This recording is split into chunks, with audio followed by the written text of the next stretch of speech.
초인종이 울렸을 때 나는 식탁에 앉아 식은 커피잔을 바라보고 있었습니다. 그 잔은 아침에 끓인 것이었는데 한 모금도 마시지 못한 채 오후가 되어버렸지요.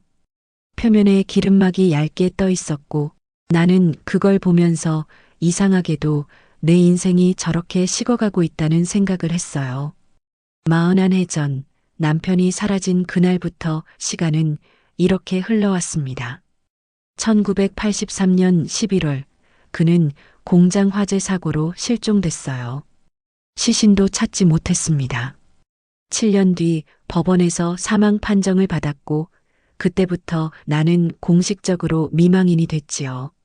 28배 과부가 된 여자가 이제 69이 되었습니다. 머리는 희끗희끗해졌고 허리는 구부정해졌고 무릎은 계단을 오를 때마다 삐걱거렸어요. 하지만 나는 살아남았습니다. 아들을 키웠고 손자도 받고 이 안양의 오래된 아파트에서 혼자 사는 법도 배웠지요. 평온했냐고요? 글쎄요. 평온이라기보단 익숙함이었을 겁니다. 슬픔도 오래되면 습관이 되거든요. 아침엔 구청 앞 노인 일자리 카페에 나가서 다른 할머니들과 인사를 나누고 오후엔 마트에서 저녁거리를 사고 저녁엔 손자에게 영상통화를 걸어 밥은 먹었니? 묻는 게 하루의 전부였어요. 그렇게 살았습니다. 40년 넘게요. 별다른 기대 없이, 별다른 슬픔 없이 그저 하루하루를 살아냈지요. 그런데 그 초인종 소리가 모든 걸 바꿔놓았습니다. 처음엔 택배인 줄 알았어요. 요즘 젊은이들은 문 앞까지 놔두고 가잖아요. 그래서 천천히 현관으로 걸어갔습니다. 무릎이 아파서 빨리 걸을 수도 없었고요. 인터폰 화면을 봤는데 낯선 노인이 서 있더군요. 70은 넘어 보이는 허리가 굽은 남자였어요. 회색 점퍼를 입고 있었고 머리는 거의 다 빠져 있었습니다. 나는 문을 열지 않고 인터폰 너머로 물었어요. 누구세요? 그 남자가 고개를 들었습니다. 그리고 화면을 똑바로 쳐다보더니 떨리는 목소리로 말했어요. 나야. 나왔어. 돌아왔어. 심장이 멎는 것 같았습니다. 아니, 정확히는 심장이 너무 세게 뛰는 바람에 숨이 막혔어요. 귀에서 윙소리가 났고 눈앞이 흐려졌습니다. 손이 저절로 문고리로 갔어요. 열면 안 된다는 걸 알면서도 손은 이미 움직이고 있었지요. 문을 열었습니다. 그 남자는 문틈 사이로 나를 바라봤어요. 눈가에 주름이 깊게 파여 있었고 입술은 바싹 말라 있었습니다. 손이 떨리고 있었어요. 그는 한참 동안 아무 말도 하지 않았습니다. 그저 서 있었어요. 마치 내가 먼저 알아봐 주길 기다리는 것처럼요. 누구세요? 내 목소리는 떨리지 않았습니다. 이상하게도 침착했어요. 40년 넘게 혼자 산 여자는 이런 상황에서도 무너지지 않는 법을 배우거든요. 나야. 당신 남편. 그 말을 듣는 순간 세상이 기울었습니다. 아니, 기울었다기보다는 모든 게 한꺼번에 밀려왔어요. 1983년 11월의 그날 공장에서 걸려온 전화, 부인, 사고가 났습니다라는 목소리, 병원으로 달려갔던 기억, 시신을 찾지 못했던 그 끔찍한 나날들, 7년 동안 기다렸던 시간, 법원에서 사망 판정을 받고 집으로 돌아와 혼자 운 밤. 그 모든 게 한 번에 떠올랐지요. 그런데 이 남자가 지금 뭐라고 했죠? 남편이라고요? 내 목소리가 이상하게 들렸습니다. 냉정한 것 같으면서도 떨리는, 차가운 것 같으면서도 뜨거운 목소리였어요. 그래, 나야. 미안해. 이제야 돌아왔어. 그는 한 걸음 앞으로 나섰습니다. 나는 본능적으로 한 발짝 뒤로 물러섰어요. 문을 완전히 열지 않았습니다. 반만 열어둔 채 나는 그를 위아래로 훑어봤지요. 키는 남편과 비슷했어요. 170cm쯤 됐을까요? 어깨는 좁았고 등은 굽어 있었습니다. 얼굴은 글쎄요. 주름투성이었고 피부는 거칠었고 턱엔 흰 수염이 듬성듬성 나 있었어요. 남편의 얼굴이었을까요? 41해 전 남편의 얼굴을 떠올려 봤지만 기억 속 그는 31살이었습니다. 청년이었어요. 이 노인과는 전혀 다른 사람이었지요. 언제 돌아오셨어요? 나는 조심스럽게 물었습니다. 믿는다는 뜻이 아니었어요. 그저 확인하고 싶었던 겁니다. 이 사람이 뭘 말할지, 어떤 거짓말을 준비해 왔는지. 어제, 아니, 그저께 서울역에 내렸어. 거기서부터 걸어왔어. 왜 연락 안 하셨어요? 전화번호를 몰랐어. 그리고 갑자기 전화하면 놀랄까봐. 그의 대답은 빨랐습니다. 너무 빨랐어요. 준비된 것 같았지요. 나는 팔짱을 꼈습니다. 그럼 어떻게 살아계셨어요? 41해 동안. 기억을 잃었었어. 사고 후에. 어디서요? 공장. 그 화재 사고. 어느 병원에 계셨는데요? 기억이 안 나. 그의 목소리가 작아졌습니다. 눈빛이 흔들렸어요. 나는 그걸 놓치지 않았습니다. 어디서 사셨어요? 41해 동안? 여기저기 떠돌아다녔어. 혼자요? 그래. 왜 하필 지금 돌아오셨어요? 그 질문에 그는 대답하지 못했습니다. 그저 고개를 숙인 채 손을 비볐어요. 손등에 검버섯이 가득했고 손톱은 깨져 있었습니다. 나는 한참 동안 그를 바라봤습니다. 그리고 깨달았어요. 이 사람은 남편이 아니라는 걸요. 아니, 확신은 아니었습니다. 확신할 수 없었어요. 41해라는 시간은 사람을 완전히 바꿔놓으니까요. 하지만 뭔가 틀렸습니다. 말투가, 눈빛이, 손의 떨림이 모든 게 어긋나 있었어요. 들어오세요. 그런데 나는 그렇게 말했습니다. 왜 그랬을까요? 지금 생각해도 이해가 안 돼요. 어쩌면 확인하고 싶었던 걸지도 모르겠습니다. 이 사람이 정말 남편인지 아니면 사기꾼인지 아니면 혹시 모르잖아요. 정말로 남편일 수도 있으니까 41해 만에 돌아온 기억을 잃었던 남편일 수도요. 그 남자는 조심스럽게 문턱을 넘었습니다. 나는 그에게 거실로 가라고 손짓했어요. 그리고 현관문을 닫았습니다. 딸깍 소리가 났어요. 그 소리가 이상하게 크게 들렸지요.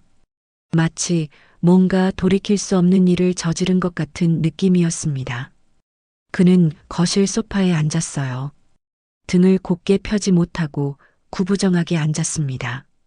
손을 무릎 위에 가지런히 올려놓았고 시선은 바닥으로 향했어요. 나는 맞은편 소파에 앉았습니다. 차 드릴까요? 고맙습니다. 나는 주방으로 가서 보리차를 따랐어요. 손이 떨렸습니다. 찻잔이 받침에 부딪히며 딸그랑 소리를 냈지요. 나는 심호흡을 했습니다. 진정하라고 스스로에게 말했어요. 아직 확인된 건 아무것도 없다고요. 찻잔을 들고 거실로 돌아왔습니다. 그에게 건넸어요. 그는 두 손으로 받았습니다. 찻잔을 들어 올리더니 후후 불어서 한 모금 마셨어요. 맛있네요. 그가 말했습니다. 나는 대답하지 않았어요. 그저 그를 관찰했습니다. 집이 그대로네요. 그가 주위를 둘러보며 말했습니다. 그대로요? 예전이랑 똑같아요. 그 장롱도 그대로고 저 시계도 그대로네요. 나는 장롱을 봤습니다. 오래된 나무 장롱이었어요. 남편이 사라진 후에 산 거였지요. 1990년대 중반쯤이었을 겁니다. 그러니까 남편이 집에 있을 때는 저 장롱이 없었어요. 저 장롱은 나중에 산 건데요. 내 목소리가 날카로워졌습니다. 그는 당황한 표정을 지었어요. 아, 그랬나? 기억이 헷갈려서. 시계는요? 시계도, 비슷한 거였나 봐요. 그는 눈을 피했습니다. 찻잔만 들여다봤어요. 나는 더 묻지 않았습니다. 이미 답은 나온 것 같았으니까요. 어디서 주무셨어요? 어젯밤, 역 근처에서요. 찜질방이요? 아니요. 그냥 벤치에서. 돈은 있으세요? 그가 고개를 들었습니다. 눈빛이 조금 달라졌어요. 기대하는 것 같았지요. 없어요. 한 푼도. 그럼 어떻게 여기까지 오셨어요? 걸어왔어요. 서울역에서, 서울역에서 안양까지 걸어왔다고요? 노인이?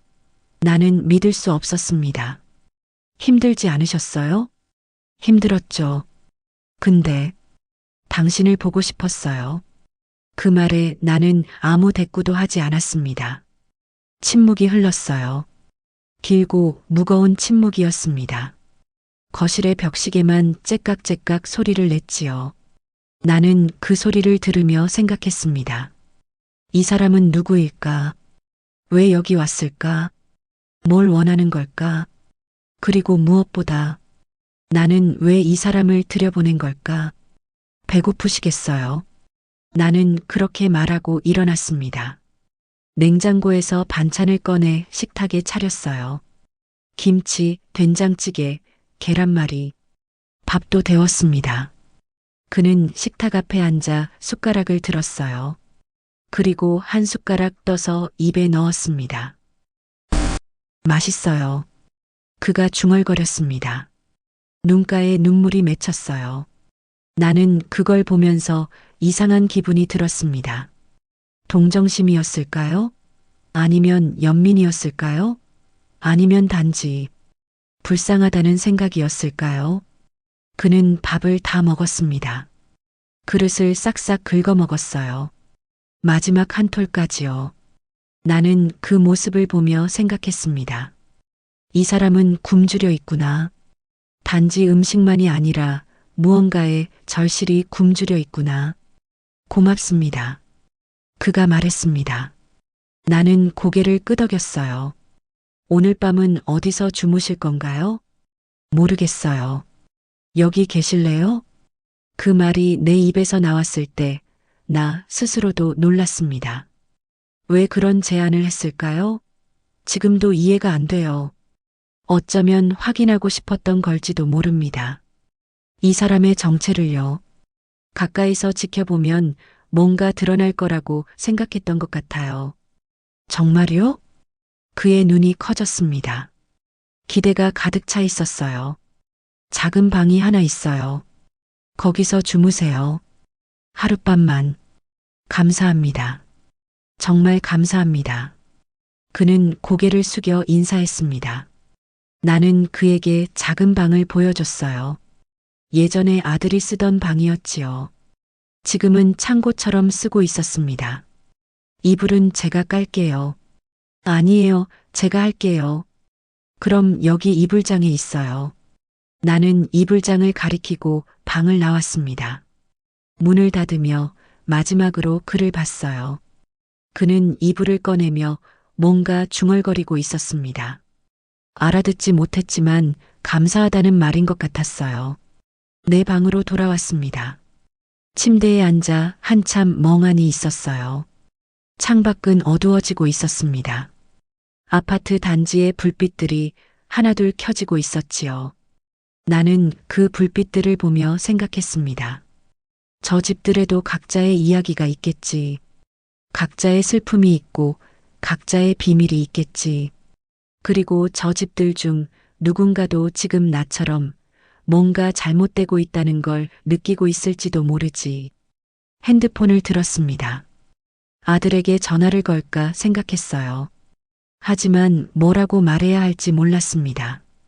아들아, 내 아버지가 돌아왔어라고 할 순 없었어요. 믿지도 않을 뿐더러 나 자신도 믿지 않았으니까요. 전화를 내려놓았습니다. 그날 밤 나는 잠들지 못했어요. 귀를 기울이고 있었습니다. 작은 방에서 들려오는 소리를요. 하지만 아무 소리도 들리지 않았어요. 그는 조용히 자고 있는 것 같았습니다. 새벽 4시쯤 됐을까요? 화장실 가려고 일어났어요. 복도를 지나가는데 작은 방 문틈으로 불빛이 새어나오고 있었습니다. 나는 멈춰 섰어요. 그리고 조심스럽게 문 쪽으로 다가갔지요. 문틈 사이로 들여다봤습니다. 그는 이불 위에 앉아 있었어요. 손에 뭔가를 들고 있었습니다. 자세히 보니 내 지갑이었어요. 거실 탁자 위에 뒀던 지갑요. 그는 지갑을 뒤지고 있었습니다. 카드를 하나씩 꺼내보고 현금을 세고 있었어요. 심장이 쿵 내려앉았습니다. 나는 숨을 죽였어요. 그리고 천천히 뒤로 물러났습니다. 내 방으로 돌아와 문을 닫았지요. 손이 떨렸습니다. 온몸이 떨렸어요. 침대에 앉아 한참을 그렇게 있었습니다. 그러다 깨달았어요. 내가 뭔가 끔찍한 실수를 저질렀다는 걸요. 낯선 사람을 집에 들였다는 걸요. 그것도 남편이라 사칭하는 정체도 모르는 사람을요. 아침이 왔습니다. 창문 너머로 햇살이 들어왔지만 나는 한숨도 자지 못했어요. 눈을 감고 있었지만 잠들지 못했습니다. 머릿속엔 새벽에 본 그 장면이 계속 떠올랐지요. 문틈으로 본 그의 뒷모습, 내 지갑을 뒤지던 그 손, 카드를 하나씩 꺼내 확인하던 모습. 나는 침대에서 일어났습니다. 거울을 봤어요. 69의 얼굴이 그대로 비쳤습니다. 눈 밑은 푸르게 멍들어 있었고 입술은 바싹 말라 있었지요. 손으로 얼굴을 쓸어내렸어요. 차가웠습니다. 거실로 나갔습니다. 작은 방문은 닫혀 있었어요. 아직 자고 있는 모양이었지요. 나는 조용히 탁자로 갔습니다. 어젯밤 그곳에 뒀던 내 지갑을 확인했어요. 지갑은 그대로 있었습니다. 열어봤지요. 카드도 그대로고 현금도 그대로였어요. 10,000원짜리 3장. 하나도 빠지지 않았습니다. 그럼 그는 왜 지갑을 뒤졌을까요? 단순히 확인만 한 걸까요? 돈이 얼마나 있는지, 카드가 몇 개나 되는지, 아니면 훔칠 생각을 했다가 멈춘 걸까요? 나는 지갑을 도로 탁자 위에 놓았습니다. 일부러 똑같은 자리에요. 그가 눈치채지 못하게요. 주방으로 가서 아침을 준비했습니다. 된장국을 끓이고 계란을 부쳤어요. 밥도 했지요. 손은 익숙하게 움직였지만 머리는 복잡했습니다. 오늘 뭐라고 말해야 할까? 어떻게 떠나보내야 할까? 아니면 경찰에 신고해야 할까? 그때 작은 방 문이 열렸습니다. 그가 나왔어요. 머리는 헝클어져 있었고 얼굴은 부석부석했습니다. 나를 보더니 어색하게 웃었어요.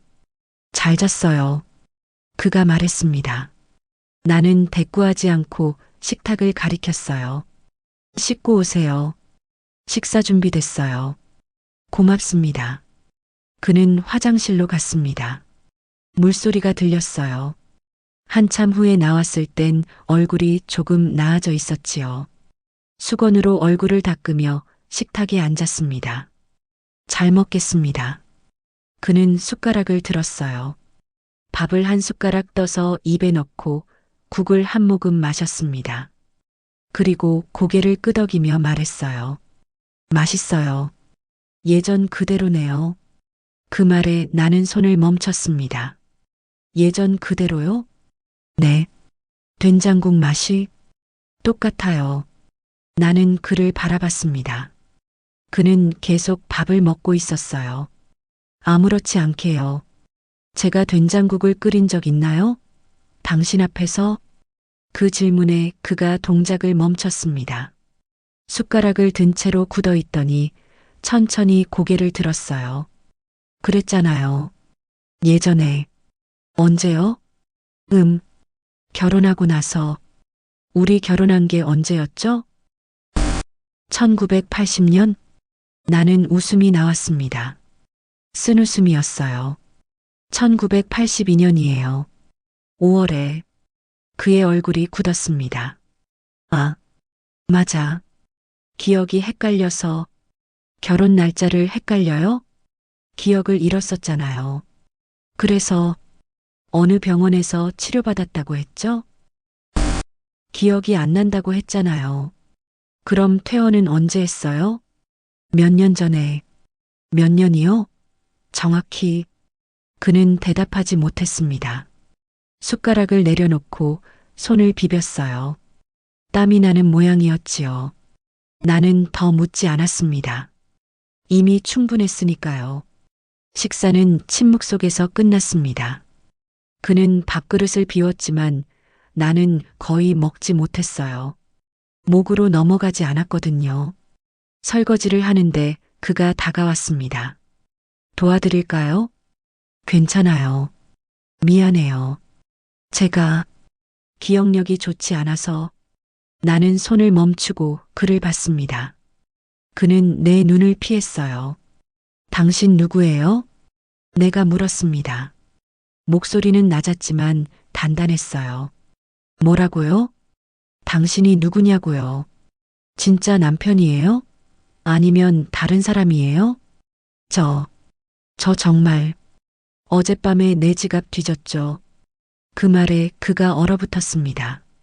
입이 벌어졌다 닫혔다를 반복했어요. 아, 아니에요. 그게 아니라. 뭐가 아니에요? 내가 봤어요. 새벽에 당신이 내 지갑을 뒤지는 거. 그건 그냥 확인하려고. 뭘 확인해요? 돈이 얼마나 있는지요? 그는 뒤로 물러섰습니다. 손을 내저으며 고개를 흔들었어요. 아니에요. 정말 아니에요. 그냥 당신이 얼마나 힘들게 살았는지 알고 싶어서. 거짓말하지 마세요. 내 목소리가 떨렸습니다. 화가 났어요. 처음으로 진짜 화가 났습니다. 나 바보 아니에요. 41해를 혼자 살았어요. 온갖 사람들 다 봤어요. 당신 같은 사람도요. 무슨 소리예요? 당신 내 남편 아니죠? 침묵이 흘렀습니다. 그는 아무 말도 하지 않았어요. 그저 고개를 숙인 채 서 있었습니다. 어깨가 축 처져 있었고 손은 떨리고 있었지요. 나가주세요. 내가 말했습니다. 제발 하루만 더 나가라고요. 갈 데가 없어요. 정말 없어요. 그건 내 문제가 아니에요. 제발이요. 며칠만. 아니, 하루만 더. 나는 고개를 저었습니다. 단호하게요. 안 돼요. 당장 나가세요. 그가 눈물을 흘렸습니다. 70이 넘은 노인이 내 앞에서 울고 있었어요. 하지만 나는 마음이 움직이지 않았습니다. 어젯밤 그가 내 지갑을 뒤지던 모습이 떠올랐거든요. 옷 챙겨서 나가세요. 지금 당장.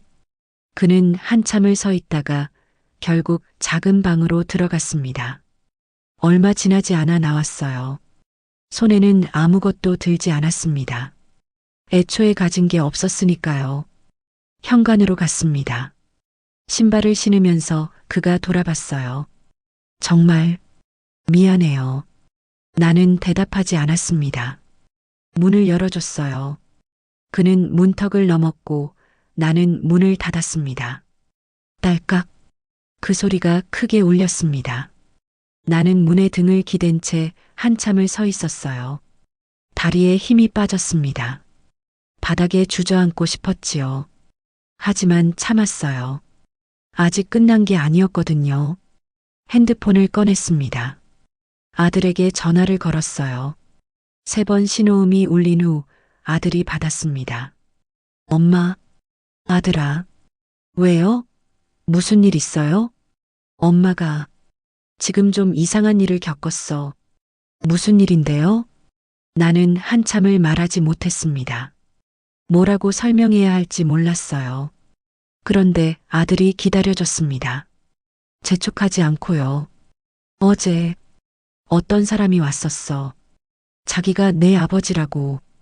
전화 너머로 침묵이 흘렀습니다. 그러다 아들이 물었어요. 뭐라고요? 내 아버지라고 했어. 돌아왔다고. 그게 무슨, 나도 몰라. 처음엔 믿을 뻔했어. 근데 아니었어. 거짓말쟁이였어. 지금 그 사람 어디 있어요? 보냈어. 방금. 혼자 보냈어요? 엄마 위험하잖아요. 괜찮아. 이미 갔어. 지금 바로 갈게요. 움직이지 마세요. 아들아, 회사는 괜찮아요. 조퇴할게요. 1시간이면 도착해요. 전화가 끊겼습니다. 나는 핸드폰을 내려놓고 소파에 앉았어요. 온몸이 나른했습니다. 긴장이 풀리면서 피곤함이 몰려왔지요. 눈을 감았습니다. 그냥 잠깐만 눈을 붙이려고요.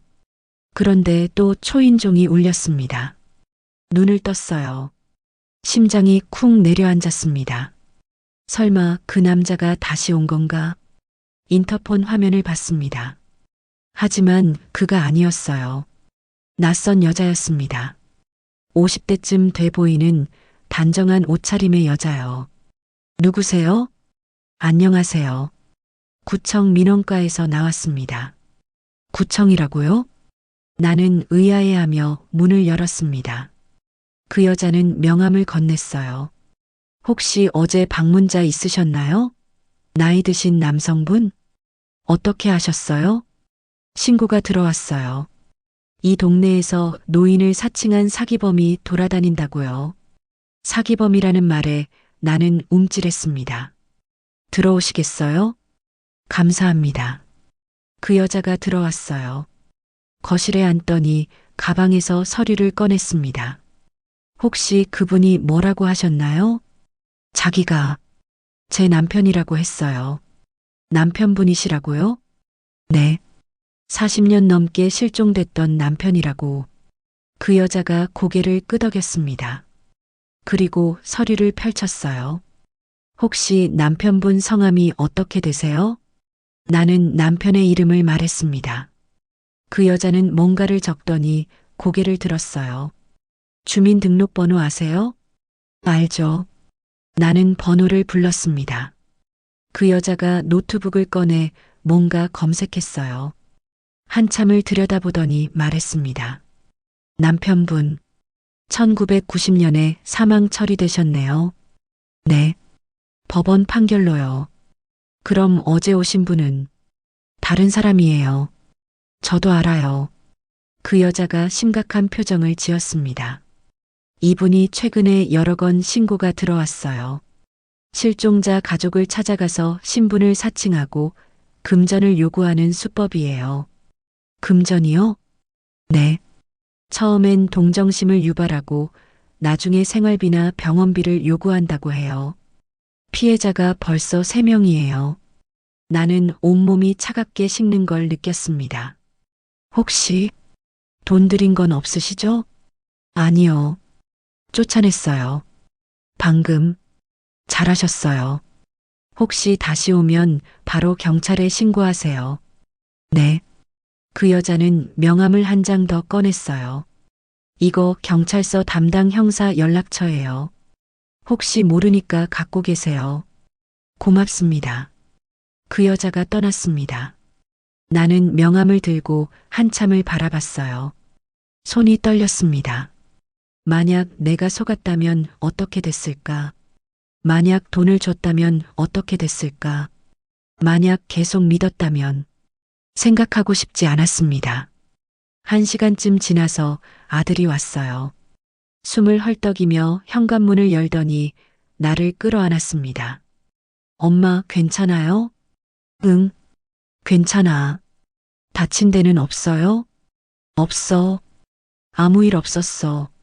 아들은 나를 소파에 앉히고 찬찬히 물었습니다. 무슨 일이 있었는지, 그 사람이 뭐라고 했는지, 어떻게 생겼는지. 나는 천천히 이야기했어요. 처음부터 끝까지요. 아들은 듣는 내내 얼굴이 굳어 있었습니다. 엄마, 위험했어요. 혼자 그 사람을 들인 게. 알아. 근데 혹시 몰랐잖아. 아빠는 돌아갈 수 없어요. 이미 돌아가셨어요. 알아. 엄마가 그걸 제일 잘 아시잖아요. 나는 고개를 끄덕였습니다. 눈물이 났어요. 참으려 했지만 참을 수 없었습니다.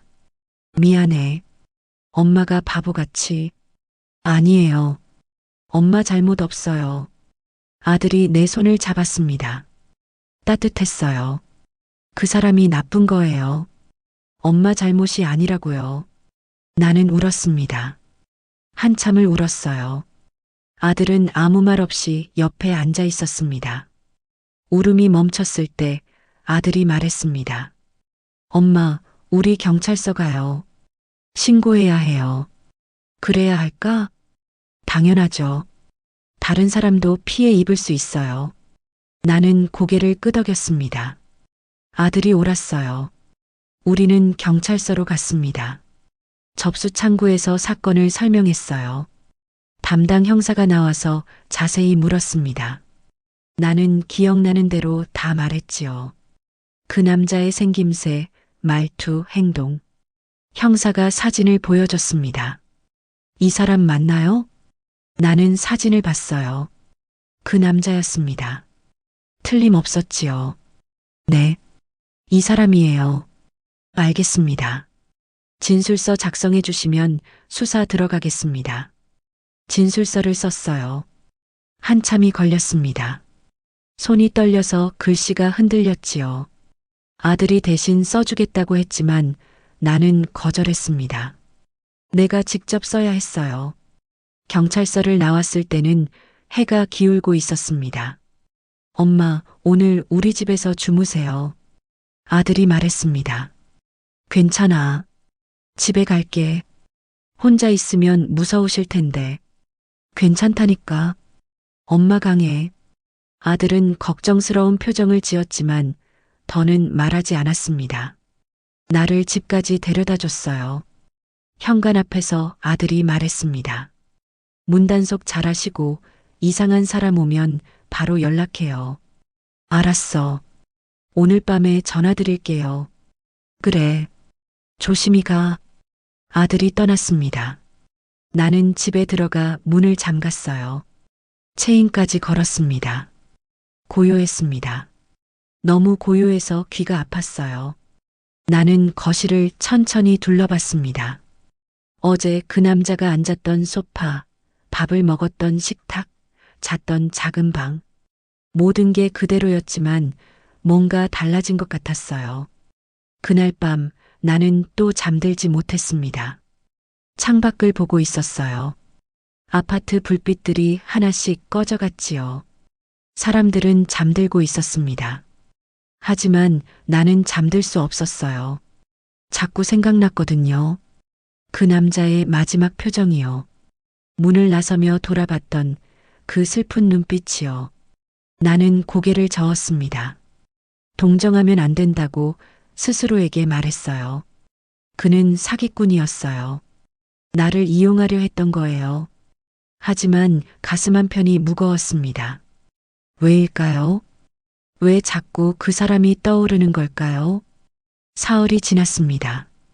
경찰에서 연락이 왔어요. 그 남자를 찾았다고요. 역 근처 쪽방촌에서 발견했답니다. 조사를 마쳤으니 피해자 대질 조사에 참석해달라고 했지요. 나는 아들과 함께 경찰서로 갔습니다. 조사실 앞에 섰을 때 심장이 두근거렸어요. 왜 그랬을까요? 화가 났던 걸까요? 아니면 두려웠던 걸까요? 지금도 잘 모르겠습니다. 형사가 문을 열었습니다. 들어오세요. 조사실은 좁았어요. 테이블 하나와 의자 몇 개가 전부였습니다. 그리고 그 테이블 건너편에 그 남자가 앉아 있었어요. 고개를 숙이고 있었습니다. 손은 무릎 위에 가지런히 놓여 있었고 어깨는 축 처져 있었지요. 나를 보자 눈을 들었어요. 그 눈빛이 슬펐습니다. 앉으시죠. 형사가 말했습니다. 나는 아들과 함께 의자에 앉았어요. 그 남자와 마주보게 됐지요. 테이블 하나를 사이에 두고요. 형사가 서류를 펼쳤습니다. 피의자, 성함 말씀해 주시죠. 그 남자가 입을 열었어요. 목소리가 갈라져 있었습니다. 김철수입니다. 김철수라고요.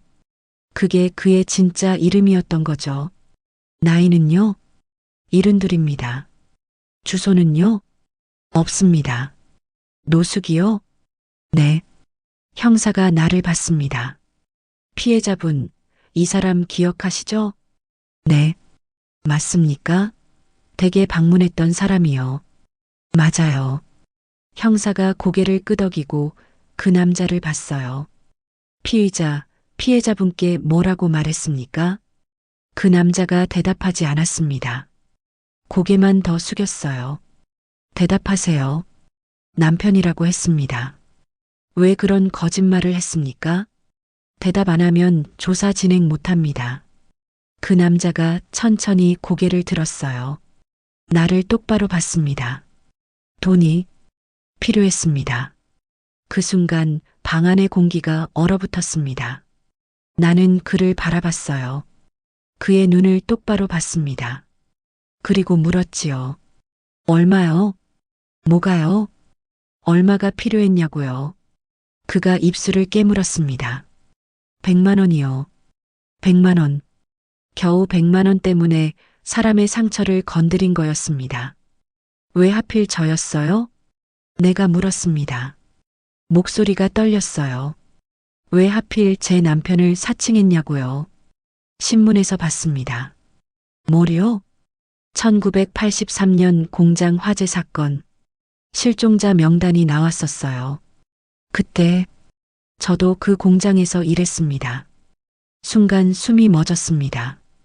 당신도 그 공장에서요? 네. 저는 살아남았어요.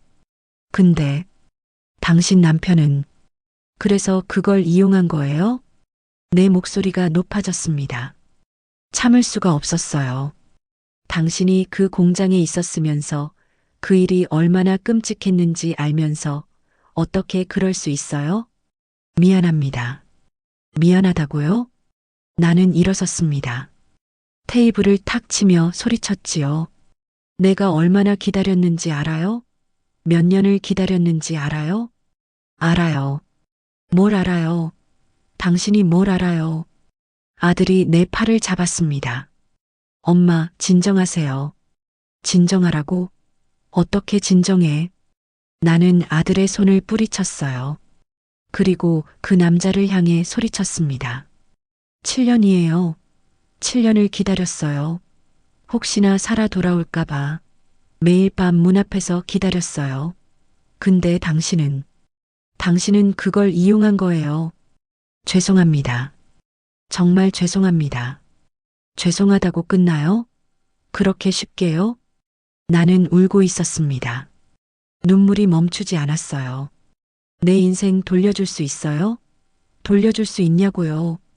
그 남자도 울고 있었습니다. 고개를 숙인 채 어깨를 떨며 울고 있었어요. 형사가 나를 진정시켰습니다. 피해자분 앉으세요. 제가 조사 진행하겠습니다. 나는 의자에 주저앉았어요. 다리에 힘이 없었습니다. 아들이 내 손을 잡아줬지요. 형사가 계속 물었습니다. 피의자, 이게 처음이 아니죠? 네. 몇 건입니까? 5건이요. 5건이나요? 네. 같은 수법으로요? 네. 형사가 서류를 넘겼습니다. 여기 피해자 명단 있습니다. 보세요. 그 남자는 보지 않았어요. 그냥 고개만 끄덕였습니다. 왜 이런 짓을 했습니까? 살아야 했으니까요. 살아야 했다고요? 네. 그럼 피해자들은 어떻게 됩니까?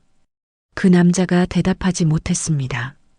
나는 그를 바라봤어요.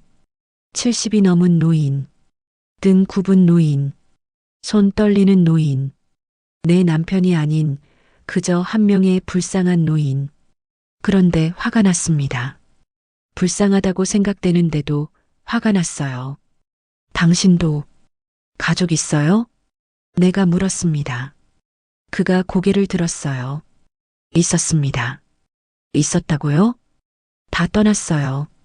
오래전에. 왜요? 제가 잘못 살았으니까요. 어떻게 잘못 살았는데요? 그가 한참을 망설이다 말했습니다. 술 마시고, 도박하고, 그렇게 살았어요. 그러다 전부 잃었습니다. 직장도, 가족도, 집도. 그래서 이렇게 된 거예요? 네. 당신 자업자득이잖아요. 그 말에 그가 고개를 들었습니다. 눈물 자국이 선명했어요. 알아요. 다 제 잘못이에요. 그걸 누구보다 제가 잘 압니다. 그럼 왜 이런 짓을 했어요? 돌아갈 곳이 없었어요. 아무도 저를 안 받아줬어요. 그래서 남의 상처를 건드린 거예요? 죄송합니다. 나는 더 이상 말할 수 없었습니다. 목이 메어서요. 형사가 조사를 마무리했습니다. 피해자분, 처벌 원하시죠? 네. 합의는요? 안 해요. 확실하십니까? 네. 확실해요. 형사가 고개를 끄덕였습니다. 알겠습니다. 구속영장 청구하겠습니다. 그 남자가 벌떡 일어났습니다. 제발, 한 번만 용서해 주세요. 앉으세요. 형사가 단호하게 말했어요. 그 남자는 다시 주저앉았습니다. 제발이요. 저 갈 곳이 없어요. 그건 이미 늦었습니다. 앉아 계세요. 나는 그 모습을 보며 일어났습니다. 전화가도 되나요? 네, 가셔도 됩니다. 조서는 나중에 받으러 오시면 됩니다. 나는 밖으로 나갔어요. 아들이 따라왔습니다. 복도에 섰을 때 다리가 풀렸어요. 벽에 기대어 섰습니다. 숨이 가빠졌지요. 엄마, 괜찮아요? 응. 물 드릴까요? 아니, 괜찮아.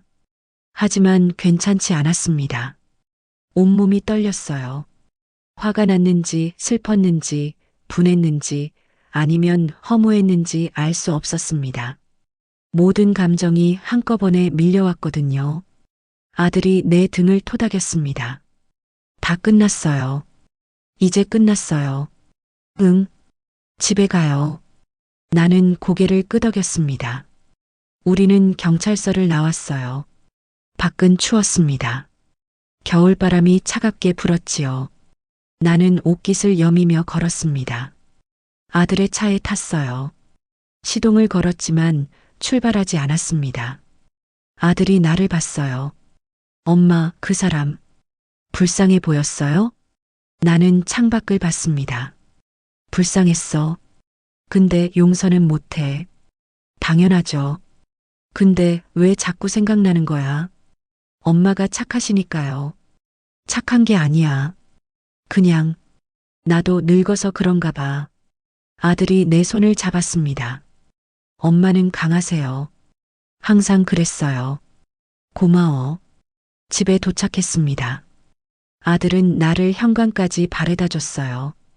오늘 밤 괜찮으시겠어요? 응, 괜찮아. 전화 드릴게요. 그래. 조심히 가. 아들이 떠나고 나는 혼자 남았습니다. 집은 조용했어요. 너무 조용했습니다. 나는 거실을 천천히 걸었어요. 소파에 앉았습니다. 그리고 한참을 그렇게 앉아 있었지요. 생각이 많았습니다. 그 남자는 지금 뭘 하고 있을까? 구치소에 갇혀 있을까? 후회하고 있을까? 아니면 그냥 체념하고 있을까? 그리고 나는요. 나는 뭘 하고 있는 걸까요? 41해를 혼자 살았는데 아직도 남편 생각을 하고 있는 나는요. 그날 밤 전화벨이 울렸습니다. 동생이었어요. 나보다 3살 어린 남동생이요. 구청에서 계약직으로 일하는 동생입니다. 누나, 나야. 응. 왜? 경찰서에서 연락 왔다며? 어떻게 알았어? 구청에서 통보받았어. 내가 확인했어. 그래. 동생이 한숨을 쉬었습니다. 누나, 괜찮아? 응, 괜찮아. 정말, 정말이야. 내가 확인했는데 말이야. 동생이 말을 멈췄어요. 뭔가 말하기 어려운 것 같았지요. 뭔데? 그 사람, 정가가 많아. 알아. 들었어. 근데 누나, 이거 알아? 그 사람이 진짜로 그 공장에서 일했대. 뭐? 1983년 화재 사고. 생존자 명단에 이름 있어. 진짜였어. 나는 전화기를 꽉 쥐었습니다. 그럼, 형부 알았겠네? 그렇겠지. 왜 안 도와줬을까? 왜 모른 척 했을까? 나는 대답할 수 없었습니다. 누나, 미안해. 내가 괜한 말한 것 같아. 아니야. 알려줘서 고마워. 그래도 누나가 힘들어 할까봐. 괜찮아. 이미 다 끝났어. 그래. 그럼 푹 쉬어. 응. 너도. 전화를 끊었습니다. 나는 전화기를 내려놓고 창밖을 봤어요. 밤이었습니다. 깊은 밤이었어요. 불빛들이 하나씩 꺼져가고 있었습니다. 나는 그 불빛들을 보며 생각했어요. 그 남자는 남편을 알았던 거예요. 함께 일했던 거예요. 화재가 났을 때 함께 있었던 거예요. 그런데 왜 진작에 말하지 않았을까요? 왜 사기꾼이 되어서야 나타난 걸까요? 만약 그때 진작에 찾아와서 진실을 말해줬더라면. 아니에요. 소용없었을 거예요. 어차피 남편은 돌아오지 않았을 테니까요. 나는 눈을 감았습니다. 눈물이 흘렀어요. 왜 이렇게 되어버렸을까요? 왜 이렇게 아플까요? 41년이 지났는데 왜 아직도 이렇게 아픈 걸까요? 이틀 후 형사에게서 전화가 왔습니다. 피해자분, 조서 확인하러 오실 수 있으세요? 네, 가겠습니다. 그리고 한 가지 더 말씀드릴 게 있는데요. 뭔데요? 피의자가 피해자분께 드릴 말이 있다고 합니다. 저한테요? 네. 면회 신청했어요. 오시겠습니까? 나는 한참을 망설였습니다. 가겠습니다. 알겠습니다. 내일 오후 2시에 오세요. 다음 날 나는 구치소로 갔습니다. 혼자 갔어요. 아들에게 말하지 않았습니다. 말했으면 말렸을 테니까요. 면회실은 좁았습니다. 유리창 하나를 사이에 두고 전화기로 대화하는 방식이었어요. 얼마 지나지 않아 그가 나타났습니다. 수감복을 입고 있었어요. 얼굴은 더 수척해져 있었습니다. 나를 보더니 천천히 앉았어요. 전화기를 들었습니다. 나도 들었지요. 왜 저를 부르셨어요? 내가 먼저 물었습니다. 그가 입술을 깨물었어요. 할 말이 있어서요. 뭔데요? 당신 남편. 마지막 본 사람이 저예요. 숨이 멎었습니다. 뭐라고요? 화재 났을 때요. 저희 둘이서 사람들 대피시켰어요. 근데 건물이 무너졌어요. 저는 나왔는데 당신 남편은 그가 말을 잇지 못했습니다. 눈물이 떨어졌어요. 안 나왔어요. 저만 살아남았어요. 나는 전화기를 꽉 쥐었습니다. 손이 하얗게 질렸어요. 왜 진작 말 안 했어요? 무서웠어요. 제가 살아남은 게 미안했어요. 그게 무슨, 당신 남편은 영웅이었어요. 사람들 살리다가 돌아가셨어요. 근데 저는 도망친 거예요. 그래서 평생 도망치며 산 거예요? 그가 고개를 끄덕였습니다. 죄송합니다. 정말 죄송합니다. 나는 더 이상 말할 수 없었습니다. 유리창 너머로 그를 봤어요. 70이 넘은 노인. 평생을 죄책감 속에 산 노인. 그리고 결국 이렇게 무너진 노인을요. 용서 안 해요. 내가 말했습니다. 당신이 뭘 했든 어떻게 살았든 그건 당신 문제예요. 근데 내 상처를 건드린 건 용서 못해요. 알아요. 그래도 말해줘서 고마워요. 남편 마지막 모습을요. 그가 눈물을 닦았습니다. 나도 울고 있었어요. 면회가 끝났습니다. 나는 밖으로 나왔어요. 하늘을 봤습니다. 흐렸어요. 곧 눈이 올 것 같았지요. 집으로 돌아가는 버스 안에서 나는 창밖을 봤어요. 거리의 사람들이 바쁘게 움직이고 있었습니다. 모두 각자의 삶을 살고 있었어요. 상처를 안고 후회를 안고 그래도 살아가고 있었지요. 나도 그렇게 살아야겠다고 생각했습니다. 41년을 혼자 살았으니 앞으로도 그렇게 살 수 있을 거라고요. 일주일이 지났습니다. 재판이 있었어요. 나는 증인으로 출석했습니다. 법정은 넓었지만 이상하게 숨이 막혔어요. 천장이 높았는데도 공기가 무거웠지요. 그 남자는 피고석에 앉아 있었습니다. 수갑을 차고 있었어요. 고개를 숙이고 있었습니다. 한 번도 고개를 들지 않았지요. 판사가 물었어요. 나는 대답했습니다. 무슨 일이 있었는지, 어떤 피해를 입었는지. 손이 떨렸지만 목소리는 떨리지 않았어요. 69회를 살며 배운 게 그거였거든요. 흔들려도 무너지지 않는 법이요. 판결이 나왔습니다. 징역 2년에 집행유예 3년이었어요. 사기죄와 주거침입죄였습니다. 판사는 말했지요. 피고인의 나이와 건강 상태를 고려했다고요. 그 남자는 그날로 풀려났습니다. 나는 법원을 나서며 그를 봤어요. 멀리서요. 그는 법원 계단에 서 있었습니다. 어디로 가야 할지 모르는 것 같았어요. 한참을 서 있더니 천천히 걸어갔습니다.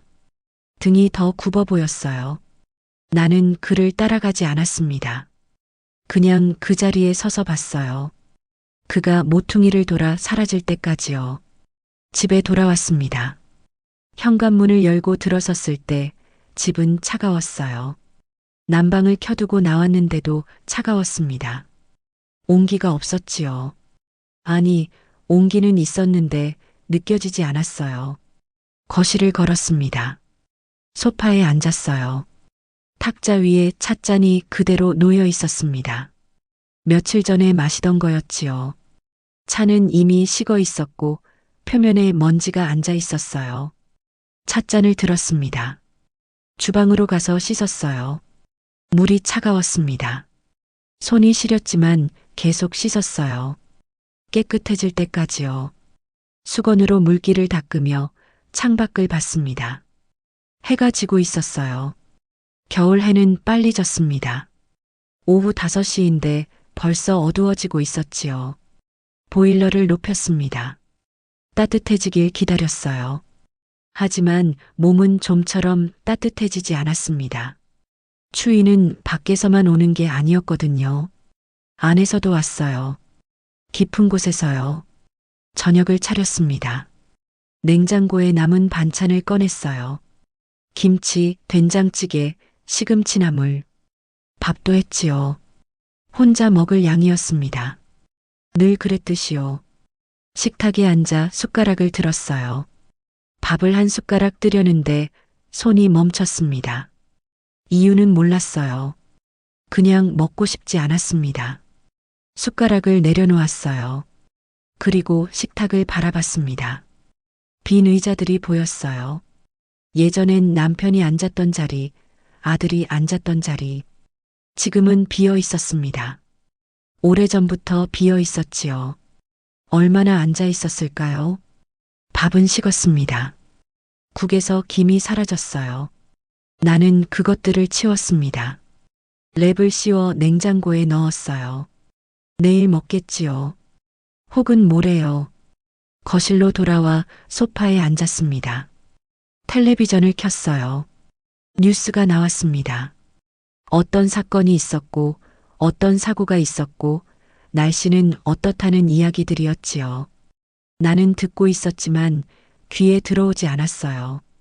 그냥 소음이었습니다. 텔레비전을 껐습니다. 고요했습니다. 벽시계만 째깍째깍 소리를 냈어요. 그 소리가 크게 들렸습니다. 시간이 흐르고 있다는 걸 알려주는 소리였지요. 하지만 시간이 흐른다는 게 뭔가요? 무엇을 향해 흐르는 건가요? 핸드폰이 울렸습니다. 아들이었어요. 엄마, 저예요. 응. 오늘 재판 어떻게 됐어요? 끝났어. 집행유예 나왔어. 그래요? 그럼 풀려났네요. 응. 엄마 괜찮으세요? 괜찮아. 아들이 한참 말이 없었어요. 그러다 조심스럽게 물었습니다. 오늘 저녁 드셨어요? 먹었어. 사실은 안 먹었지만 그렇게 말했어요. 걱정시키고 싶지 않았거든요. 내일 갈게요. 점심 같이 먹어요. 괜찮아. 바쁘잖아. 아니에요. 갈게요. 그래. 그럼 내일 보자. 네. 푹 쉬세요. 전화가 끊겼습니다. 나는 핸드폰을 내려놓고 다시 고요 속에 앉아 있었어요. 생각이 많았습니다. 그 남자는 지금 어디에 있을까요? 갈 곳이 있을까요? 아니면 또다시 거리를 떠돌고 있을까요? 그리고 나는요. 나는 뭘 하고 있는 걸까요? 재판은 끝났고 사건은 마무리됐는데 왜 이렇게 허전할까요? 일어나서 작은 방으로 갔습니다. 그 남자가 잤던 방이요. 문을 열었어요. 방은 깨끗했습니다. 아무 흔적도 없었지요. 이불도 개켜져 있었고 창문도 닫혀 있었어요. 하지만 뭔가 남아있는 것 같았습니다. 공기 속에요. 눈에 보이지 않는 무언가가요. 나는 방 한가운데 서서 주위를 둘러봤어요. 창밖으로 아파트 불빛들이 보였습니다. 하나둘 켜지고 있었어요. 저녁 시간이었거든요. 저 집들에서도 누군가 밥을 먹고 텔레비전을 보고 하루를 마무리하고 있겠지요. 방을 나왔습니다. 문을 닫았어요. 그리고 내 방으로 갔습니다. 침대에 누웠어요. 천장을 봤습니다. 천장에는 작은 얼룩이 있었어요. 비가 샜던 자국이었지요. 몇 년 전에 생긴 거였습니다. 고쳐야지 하면서도 그냥 뒀어요. 급한 게 아니었으니까요. 지금도 급하지 않았습니다. 아무것도 급하지 않았어요. 모든 게 천천히 흘러갔습니다. 시간도 생각도 마음도요. 다음 날 아들이 왔습니다. 점심시간에 맞춰왔어요. 손에 음식을 들고 있었습니다. 중국집 짜장면이었지요. 엄마, 이거 드세요. 고마워. 우리는 식탁에 앉아 짜장면을 먹었어요. 아들은 잘 먹었습니다. 나는 조금 먹었어요. 배가 고프지 않았거든요. 엄마, 입맛이 없으세요? 아니, 그냥 좀 느끼해서. 그럼 다른 거 시킬까요? 아니야. 이거면 돼. 아들이 나를 봤어요. 걱정스러운 표정이었습니다. 엄마, 힘드시죠? 아니야. 괜찮아. 괜찮은 척 하지 마세요. 제가 알아요. 나는 웃으려 했어요. 하지만 웃음이 나오지 않았습니다. 그냥 좀 피곤해. 당연하죠. 이런 일 겪으면 누가 안 피곤하겠어요. 아들이 내 손을 잡았습니다. 엄마, 이제 그만 잊으세요. 다 끝났어요. 응, 새로 시작하세요. 엄마 아직 젊으세요. 69이 젊다고요. 아들은 착했습니다. 나를 위로하려고 그런 말을 하는 거였지요. 고마워. 엄마가 노력할게. 네. 힘내세요. 아들은 1시간쯤 있다가 떠났습니다. 회사로 돌아가야 했거든요. 나는 현관까지 배웅했어요. 자주 올게요. 괜찮아. 바쁠 텐데. 아니에요. 올게요. 조심히 가.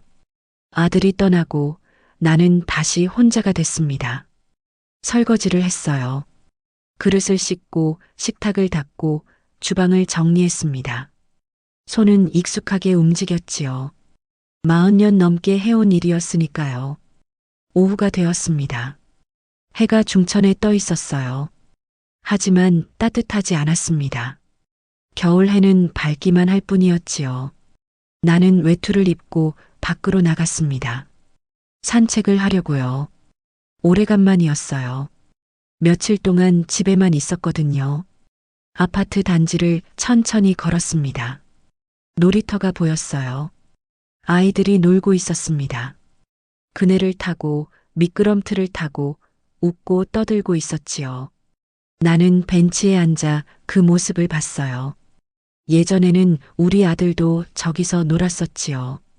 30년도 더 된 일이었습니다. 아들은 그네를 좋아했어요.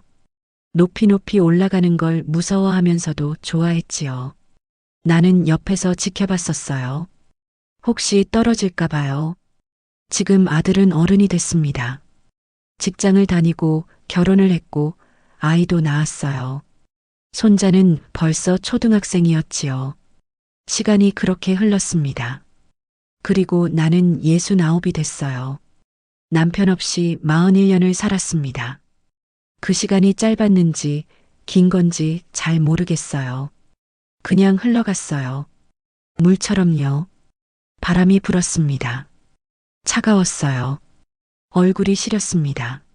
나는 목도리를 여미며 일어났어요. 집으로 돌아가야 했습니다. 걸어가는데 누군가 나를 불렀습니다. 저기요. 돌아봤어요. 낯선 여자였습니다. 60대쯤 돼 보였어요. 혹시 몇 동에 사세요? 105동이요. 왜요? 아, 저도 그 동이에요. 몇 호세요? 나는 호수를 말했습니다. 그 여자가 고개를 끄덕였어요. 아, 알아요. 혼자 사시죠? 네. 저도 혼자 살아요. 남편이 작년에 돌아가셨거든요. 그러셨군요. 힘드시죠? 혼자 사는 거. 나는 대답하지 않았어요. 그 여자는 미소 지으며 말했습니다. 우리 언제 차 한잔 해요. 같은 동 사는데. 생각해 볼게요. 그래요. 그럼 또 봐요. 그 여자가 가고 나는 다시 걸었습니다. 같은 처지의 사람이었지요. 혼자 사는 노인이요. 나만 그런 게 아니었어요. 이 아파트에, 이 동네에, 이 세상에 혼자 사는 사람은 많았습니다. 집에 도착했습니다. 현관문을 열고 들어서는데 우편함에 편지가 있었어요. 꺼냈습니다. 법원에서 온 서류였지요. 재판 결과 통지서였어요. 거실 탁자에 놓았습니다. 열어볼 필요는 없었어요. 이미 알고 있었으니까요. 소파에 앉았습니다. 창밖을 봤어요. 해가 기울고 있었습니다. 또 저녁이 오고 있었지요. 일주일 후 경찰서에서 전화가 왔습니다. 피해자분, 사건 서류 정리 다 됐습니다. 받으러 오시겠어요? 네. 그리고 피의자가 피해자분께 드릴 게 있다고 했습니다. 뭔데요? 편지라고 하는데요. 받으시겠습니까? 나는 한참을 생각했어요. 받겠습니다. 다음 날 경찰서에 갔습니다. 형사가 봉투를 건넸어요. 흰 봉투였습니다. 손글씨로 내 이름이 적혀 있었지요. 감사합니다. 집에 와서 봉투를 열었습니다. 편지지 한 장이 들어 있었어요. 글씨는 떨려 있었습니다. 노인의 글씨였지요. 편지를 읽었습니다. 죄송합니다. 용서해달라는 말은 안 하겠습니다. 그럴 자격이 없으니까요. 다만 한 가지만 알아주세요. 당신 남편은 영웅이었습니다. 그날 그는 끝까지 사람들을 구했어요. 저도 그가 구한 사람 중 하나였습니다. 그런데 저는 평생 비겁하게 살았어요. 이제야 말하게 돼서 죄송합니다. 부디 건강하세요. 편지를 내려놓았습니다. 눈물이 났어요. 주르르 흘렀습니다. 멈출 수가 없었어요. 한참을 울었습니다. 소리내서 울었어요. 69회를 살며 참았던 모든 눈물을 쏟아내듯이요. 울음이 멈췄을 때 밖은 어두워져 있었습니다. 나는 편지를 접어서 서랍에 넣었어요. 남편의 사망 판정문과 함께요. 그리고 창밖을 봤습니다. 불빛들이 하나씩 켜지고 있었어요. 따뜻하게 흔들리는 불빛들이었습니다. 나는 그 불빛들을 보며 조용히 속삭였습니다. 이제 진짜 끝이네요. 찻잔을 올렸어요. 뜨거운 차를 부었습니다. 김이 피어올랐어요. 흰 김이 천천히 사라졌지요. 나는 그 차를 마셨습니다. 따뜻했어요. 오랜만에 느끼는 온기였습니다.